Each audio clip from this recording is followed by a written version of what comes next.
The morning sun painted the small town of Willow Creek in soft gold, glinting off the rusted roofs and cracked windows of the old auto repair shop on the edge of Main Street. Inside, beneath the whirring of tools and faint smell of oil, sat Daniel Hayes, a single dad, grease on his hands, hope on his shoulders, and love in his heart for the little girl who was his entire world. Daniel wiped the sweat off his forehead with a rag and glanced toward the office where his daughter, Lily, sat cross-legged on the counter, coloring a picture with broken crayons. She was only 6, but her laughter filled the shop like a melody that made the broken engines and dented hood somehow less heavy. "Daddy, I drew us," she beamed, holding up a sketch of 2 stick figures, one tall and one small, standing under a rainbow. Daniel smiled, his heart softening. "That's beautiful, sweetheart. You and me, dream team, huh?" She nodded with all the seriousness a 6-year-old could muster. "Forever team." He chuckled. "Forever." The bell above the shop door jingled, pulling Daniel back to reality. A silver sedan rolled up, smoke billowing from the hood. The woman driving looked frantic, tapping the steering wheel as she parked. Daniel grabbed a rag, wiped his hands, and stepped out to greet her. "Good morning, ma'am," he said, his tone polite but warm. "Looks like your car's seen better days." The woman got out, clearly embarrassed. She had a kind face, soft brown hair pulled into a loose bun, and eyes that spoke of exhaustion.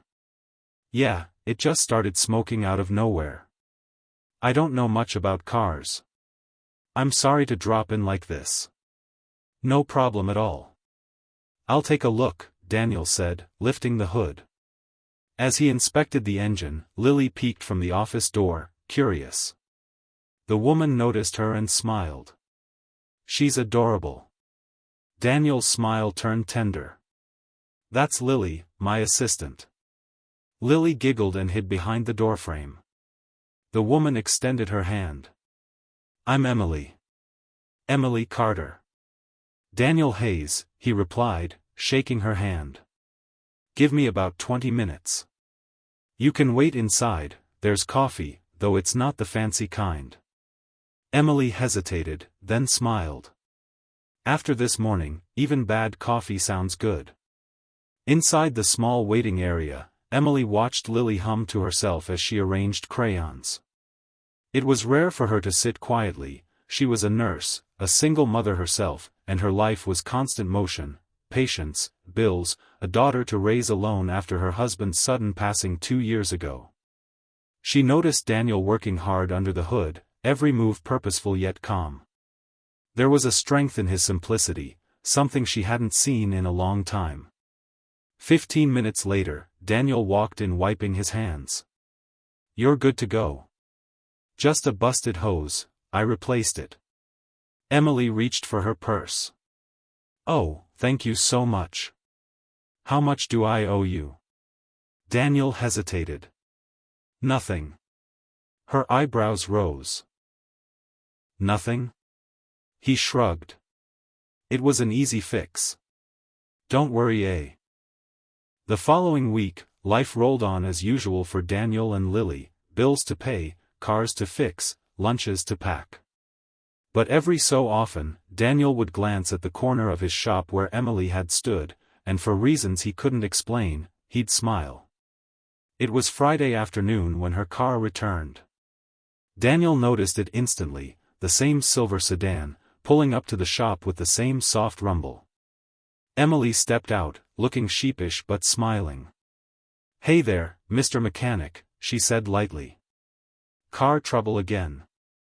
Daniel leaned against his workbench, teasing, "Either my fix didn't hold, or you're looking for an excuse to stop by." She laughed. "Maybe a little of both." Lily, hearing her voice, ran out from the back. "Miss Emily," she cheered, wrapping her arms around her leg. Emily laughed and crouched to hug her. "Hey, sweetheart. You still drawing rainbows? I drew one for you." Lily said proudly, showing a wrinkled piece of paper. On it was Emily holding hands with Lily, and Daniel, standing beside them. Daniel froze for a second, his heart unexpectedly tugging. Emily looked up, her eyes meeting his, both smiling shyly. Over the next few weeks, Emily stopped by more often. Sometimes it was car-related, other times, she brought sandwiches or cookies for the hard-working mechanic and his assistant. Daniel would try to hide his smile, but Lily noticed, she noticed everything. One evening, as Daniel locked up the shop, he saw Emily's car parked nearby. She was sitting inside, crying softly. He hesitated, then knocked on her window. She quickly wiped her eyes and rolled it down. "Oh, Daniel. I didn't mean for anyone to see me like this." "What's wrong?" he asked gently. "It's nothing, really. Just life." She sighed. "I work extra shifts to make ends meet, and my daughter's been asking for things I can't afford. I just feel like I'm failing her sometimes." Daniel sat on the curb beside her car. "You're not failing her. You're fighting for her. That's what love looks like." Emily looked at him, her eyes softening. "You sound like you've been there." He nodded. "Lily's mom left when she was 2. I didn't have much, but I promised I'd give her everything I could. Some nights we ate beans out of a can, but she still went to bed smiling. That's what keeps me going." Emily felt a tear slip down her cheek, not from sadness, but from the quiet strength in his words. From that night, something changed between them. They began to see each other beyond broken engines and coffee cups. Emily would bring her daughter, Mia, to the shop, and soon Lily and Mia became inseparable, 2 little whirlwinds of laughter running between toolboxes and tires. Daniel found himself looking forward to their visits. Emily's laughter filled the place like sunshine through dusty windows. Her presence softened his edges, and for the first time in years, the shop didn't feel lonely. One day, as they all shared lunch on the shop floor, Emily teased, "You know, you." Months passed, and the bond between Daniel and Emily deepened. They began spending weekends together, picnics at the park, movie nights, quiet dinners where Lily and Mia would giggle from the couch while the adults exchanged glances full of meaning. But Daniel, despite his growing feelings, was hesitant. He'd been hurt once. Love, to him, was fragile, something that could leave without warning. One evening, while fixing a car late into the night, Emily showed up unexpectedly, carrying dinner. "You work too much," she scolded playfully. "Someone's got to keep the lights on," he said, wiping his hands. She set the food down. "Daniel, you don't always have to do everything alone." He looked at her, his voice quiet. "I don't know how to do it any other way." She stepped closer. "Then let me help." The way she said it, gentle, firm, full of care, cracked something open in him. He realized then that he didn't want to be alone anymore. They talked for hours that night, about their pasts, their fears, their hopes.